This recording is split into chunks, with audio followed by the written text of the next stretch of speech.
in praise of Kevin Costner's Open Range, which deserves 4K disc release. I wanted to do something a little different here at the Bits today. This being a Friday afternoon, and with the recent passing of Robert Duvall much on my mind, I wanted to call your attention to a film that I think features one of his finest performances. But the sad reality is, thanks to studio apathy and/or a dispute between the film's director and distributors, as reported here back in 2019, some of you may not even be aware of it. First though, a bit of regular site business. We've got 3 more new disc reviews for you to enjoy here at the site today, including Dennis' look at Don Siegel's The Verdict, 1946, on Blu-ray from our friends at the Warner Archive Collection. Stuart's thoughts on Mabel Chung's An Autumn's Tale, 1987, on Blu-ray from Imprint Asia and Via Vision. And finally, Tim's review of Roy Ward Baker's Scars of Dracula, 1970, in 4K Ultra HD from Hammer Films via the good folks at Kino Lorber Studio Classics.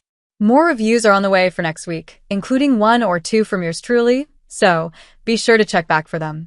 Alright, with that aside, let me tell you about a little gem of a film called Open Range, 2003. Based on the 1990 Western novel The Open Range Men by Lauren Payne, and featuring a screenplay by Craig Storper, this Kevin Costner-directed project was both a critical and box office success, if a modest one, and it currently holds a respectable 79% critics score on Rotten Tomatoes, with an audience rating of 84%. Read on here.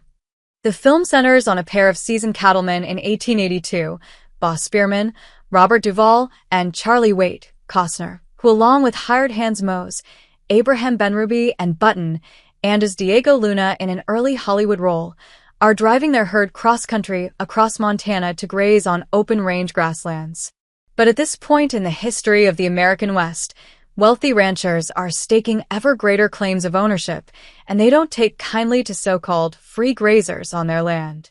Unaware of the danger they face, Spearman and Waite send Mose into the nearby town of Harmonville to buy provisions before moving on.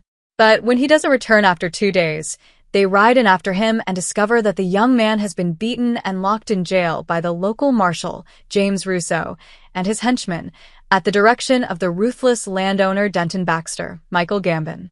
Upon freeing Mose and receiving a warning from Baxter, Spearman and Waite take their injured hand to the town doctor, whose sister Sue, Annette Benning, treats them kindly, then return to their camp, hoping to put the troubles behind them. But it soon becomes apparent that Baxter has no intention of letting them leave. He means to murder them and steal their cattle into the bargain.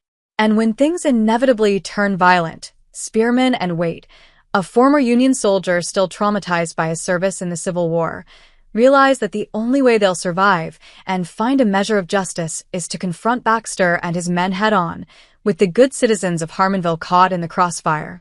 Despite having been filmed on a modest budget of just $22 million, Open Range offers stunning cinematography by first-time DP Michael Morrow, who served as a camera operator on Costner's Dance with Wolves and several James Cameron films including The Abyss, Terminator 2, and Titanic, that renders the Alberta landscape a character unto itself. Not to mention a steadfast and passionate score by the great composer Michael Kamen, which turned out to be his last. But the heart and soul of the film is the relationship between Spearman and Waite. The easy rapport that Costner and Duvall share on screen is clearly a reflection of their fondness for one another in real life, and it's just a pleasure to behold. Duvall's Spearman exhibits a steady confidence born of having lived a long life well, guided at every turn by a keen moral compass. Duvall infuses his character with humor and kindness, evidenced by a twinkle of the eye or a few simple words of wisdom, making Spearman a fine example of strength paired with gentle humanity and, above all, with an unwavering sense of decency.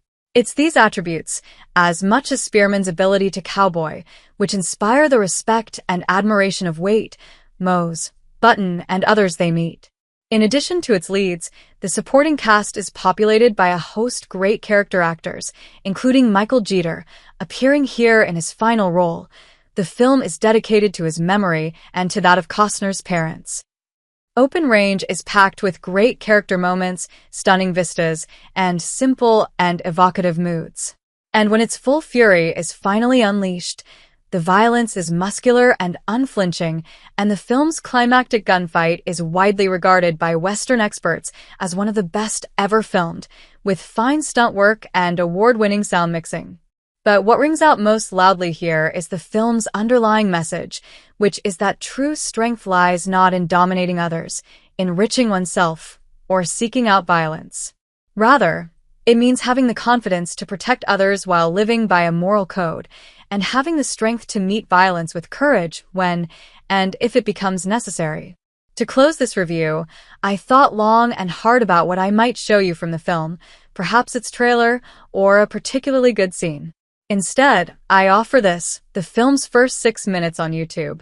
It'll give you a good taste of what's in store. And if that doesn't hook you, nothing will.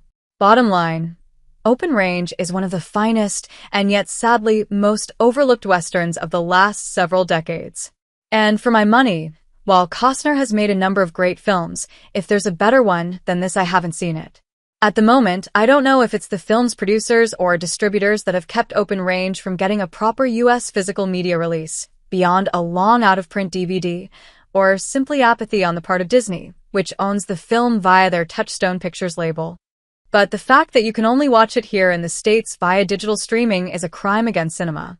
Note that while there is no US Blu-ray, there are decent German and UK versions from Universum Film and 101 Films that can be imported, but they're region B only. There's also an all-region French Blu-ray from Path, but it has unfortunate PAL audio pitch issues.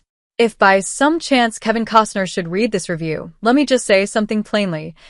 Thank you for this film. Truly. It's not an exaggeration to say that I watch Open Range at least 2 or 3 times a year, and it's a gift I appreciate more with each new viewing. If anyone at Walt Disney Studios Home Entertainment should read this, let me say this even more plainly. You need to release Open Range on properly remastered 4K disc and Blu-ray right now. Please do this, and soon. And if you're already a fan of this film, share word of it online as far and as widely as possible. Watch it as often as you can on Apple TV, Amazon Prime, AMC Plus, or wherever the hell it's available digitally. Make this film spike in the streaming charts and keep it there until Disney takes notice and finally gets the message. Its high pastime Open Range got the proper US physical media release that both the film and its many admirers so richly deserve. In the meantime, for those of you who might be inspired by these humble words to watch Open Range for the very first, but certainly not the last time, I give you joy of it. Bill Hunt.